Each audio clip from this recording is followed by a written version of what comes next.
Unique forms of ICH arise when different cultures clash and mix in one geographical space. For our Korean viewers who may not know much about Canada, could you describe some of the hybrid forms of ICH which have arisen from the historic interactions of Aboriginal, French, and British populations in Canada? Yes, actually, there are many examples because, as you indicated, Canada is a bilingual and multicultural society made up of many different cultures, including, of course, Aboriginal peoples who were the first inhabitants of the territory, and then immigrant groups that came from, the British Isles, from France, the British Isles, and other parts of Europe, and then from other parts of the world. Many of our traditions, have evolved and, have been traditions that have been, borrowed or that have changed through borrowing from other cultures. Actually, one of the most prominent ones is maple sugar making, the making of maple sugar. Maple sugar is originally, an Aboriginal practice that was, practiced by Aboriginal peoples for a long, long time. And then the French immigrants, when they settled in Canada, they took on this practice and developed it a bit further by, boiling the maple water much more than previously done by the Aboriginal peoples to make maple syrup, and then various products that are derived from maple syrup. But this has become a very for French Canadians, it is a very important part of their foodways, and it has become an important element of their identity. And I would say not just for French Canadians, but for Canadians generally, because maple syrup is appreciated in Canada. 70% of maple syrup production comes from Canada, especially Quebec and also Ontario a bit, Eastern Ontario. And, I'd like to remind viewers that, the maple leaf is, the emblem on our flag. So this is an important symbol of Canadian identity, but the maple syrup is very French Canadian, and I have friends, for example, when they move, to go study abroad, they will very often bring, a few cans of maple syrup with them.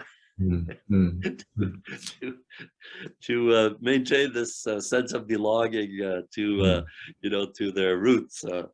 So that is one, but there's also many others. For example, much of traditional music in Quebec and Canada today has been strongly influenced by the Scottish and the Irish traditional music, the music traditions from Ireland and Scotland. But they have changed, they have been sometimes influenced by, traditional French, more traditional French music that existed, during the French colonial period, but also Aboriginal influences. The Métis, for example, the Métis people, who were a mix of Aboriginal and French-speaking Canadians, have quite a repertoire of traditional music that is a bit of inspired by, Scottish and Irish traditional music, but with, the rhythms change. And so there's, and also, of course, when they sing, the songs are sometimes related, very often related to events, historical events, or people.